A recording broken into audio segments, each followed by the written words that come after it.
नमस्कार, आप देख रहे हैं प्रजातंत्र टीवी हिंदी न्यूज चैनल। प्रजातंत्र टीवी हिंदी न्यूज चैनल के सभी दर्शकों को बहुत बहुत स्वागत है। मैं हूं आपके साथ खुशी। आइए शुरुआत करते हैं आज की कुछ खास खबरों से। लोकसभा चुनाव के अंतिम चरण में अखिलेश की सोनभद्र में जनसभा। पीएम मोदी और बीजेपी पर तंज करते हुए अखिलेश ने मीडिया से कहा, इस बार जनता बीजेपी का सफाया करने जा रही है। अखिलेश यादव ने मीडिया से बातचीत के दौरान कहा कि इस बार बीजेपी हार रही है, भाजपा की हार निश्चित है। प्रधानमंत्री चुनाव के बाद मेडिटेशन करने वहां जा रही हैं जहां विवेकानंद ने किया था। 10 साल के बाद उनके पास अब समय ही समय है। यह ध्यान तो पहले करना चाहिए था। जहां मेडिटेशन करने जा रही हैं वहां से आगे पानी ही पानी है। क्या अब अंटार्कटिका पर जाएंगे? गर्मी के चलते भी जनता उन्हें हरा रही है। गर्मी में उन्होंने जनता को परेशान किया। अखिलेश यादव ने इंडिया गठबंधन में पीएम के चेहरे के प्रश्न और 1 जून की बैठक में पीएम चेहरे के सवाल पर कहा कि बीजेपी झूठ बोलने में आगे है। सवाल चेहरे का नहीं है, सवाल है कि किसके अंदर सोच बड़ी है जो आदिवासियों का भला सोच सके। सवाल चेहरे का नहीं, हमें वह चेहरा नहीं चाहिए जो बार बार रंग बदलता हो और कपड़े बदलता हो। 4 जून को खुशियों के दिन आएंगे। अखिलेश यादव ने कहा कि सबसे ज्यादा सोनभद्र के खनन और संसाधन की चोरी भाजपा कर रही है और इनको लूटने वाले मंच पर रहते हैं, इसलिए जनता इन्हें हराने जा रही है। इस बार 140 करोड़ की जनता 140 सीटों के लिए भी इन्हें तरसा देगी।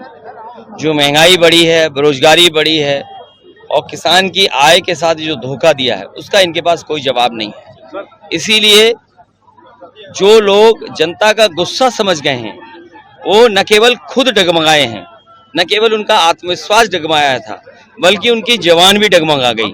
जो मुख्यमंत्री दूसरों को भ्रष्टाचारी कहते हैं, दूसरों को माफिया कहते हैं, आज सबसे ज्यादा खनन और सबसे ज्यादा सोनभद्र के रिसोर्सेज की चोरी कोई कर रहा है तो वो भारतीय जनता पार्टी है, उनके सहयोगी लोग। और आप देखते होंगे कि सब के सब उनके मंच पे रहते हैं या मंच के आसपास रहते हैं। तो जो लूटने वाले हैं सोनभद्र को, वो सरकार के मंच पे रहते हैं। तो ये जनता सब बात समझ गई है, इसलिए जनता इन्हें हराने जा रही है। इनके पास कोई रास्ता नहीं है और किसी भी जगह चले जाएं, उन जगह तो चुनाव खत्म हो गया है। सुना है कि जहां पर विवेकानंद जी कभी मेडिटेशन किए थे, वहीं पर हमारे देश के प्रधानमंत्री जी मेडिटेशन करने जा रहे हैं। ये मेडिटेशन की जरूरत तो पहले थी, 5 साल पहले या 7 साल पहले, जब आपको देश के लिए काम करना था। अरे 10 साल के बाद तो आपको फुर्सत ही फुर्सत है, आप जितना चाहोगे उतनी मेडिटेशन कर लोगे। और दूसरा, वहां तो भारत की सीमा खत्म हो जाती है, उसके बाद तो आगे पानी पानी है, पता नहीं कहां चले जाएंगे उसके आगे। कहीं ऐसा तो नहीं अंटार्कटिका की तरफ जा रहे हो, क्योंकि गर्मी बहुत है यहाँ। और याद रखना, ये गर्मी के कारण भी हार रहे हैं। जो जनता को परेशान किया इन्होंने गर्मी में, ये जनता इन्हें हराएगी इस बार। अभी मुझे सुनने, हालांकि उनके बारे में नहीं कहना चाहिए, शहजादे शह भी देंगे, मात भी देंगे। सुनने में आया है कि इस बार उनका टेंट खाली था और टेंट खाली में वो लोग बैठे थे जो टेंट हटाने वाले थे।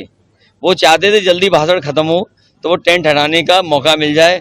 उतने ही लोग टेंट में बैठे थे जो टेंट हटाने के लिए आए थे मजदूर। सर, बीजेपी नैरेटिव बना रही है कि अगर इंडिया जीतती है तो ST/SC OBC का आरक्षण। देखिए, जो आप पढ़े लिखे लोग हैं वो बात समझ लें, पिछड़े दलित आदिवासियों का आरक्षण अगर किसी ने छीना है तो बीजेपी ने छीना है। पहले पिछड़े दलित आदिवासी जो बच्चे होते थे, कंपटीशन में आते थे, वो सामान्य कैटेगरी में भी नौकरी पा जाते थे, उन्हें सामान्य मेरिट में भी शामिल किया जाता।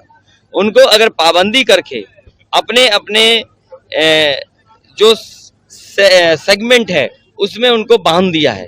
पिछड़ों को अपने में बांध दिया, आदिवासियों को अपने में बांध दिया, दलितों को अपने में बांध दिया।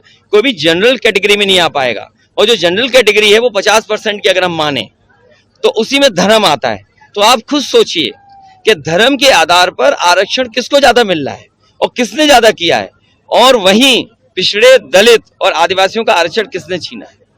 1 तारीख आप लोगों की बैठक, वो इसलिए बैठक है क्योंकि बीजेपी वाले झूठ बोलने में बहुत आगे हैं, झूठा प्रचार करने में बहुत आगे हैं। मैं आप लोगों से भी कहना चाहता हूं कि 4 जून को अच्छे दिन तो आए नहीं, खुशियों के दिन आएंगे, प्रेस की आजादी के दिन आएंगे। उस दिन मित्र मंडली तो बदलेगी ही बदलेगी, मंत्रिमंडल भी बदलेगा और मीडिया मंडल भी बदल जाएगा। सवाल चेहरे का नहीं है, सवाल दिमाग का और सोच का है।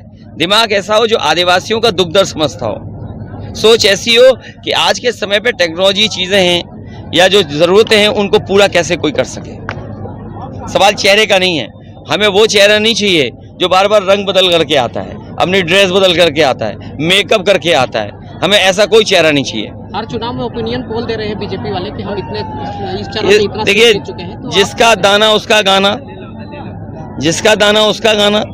तो जिसका चाहिए आपको वो अपना दाना दे दे, वही ओपिनियन आ जाएगा। आप कितनी सीट जीत रहे हैं? इस बार बीजेपी का सफाया होने जा रहा। अभी तक तो मैं सोचता था कि क्यूटो में लड़ाई है, लेकिन कल की रैली के बाद ये लग रहा है कि क्यूटो भी देश के प्रधान सांसद जी हारने जा रहे हैं।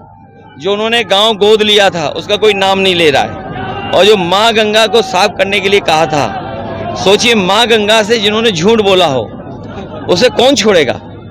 इसलिए काशी के लोग उन लोगों को सजा देंगे जिन्होंने माँ गंगा के लिए झूठ बोला।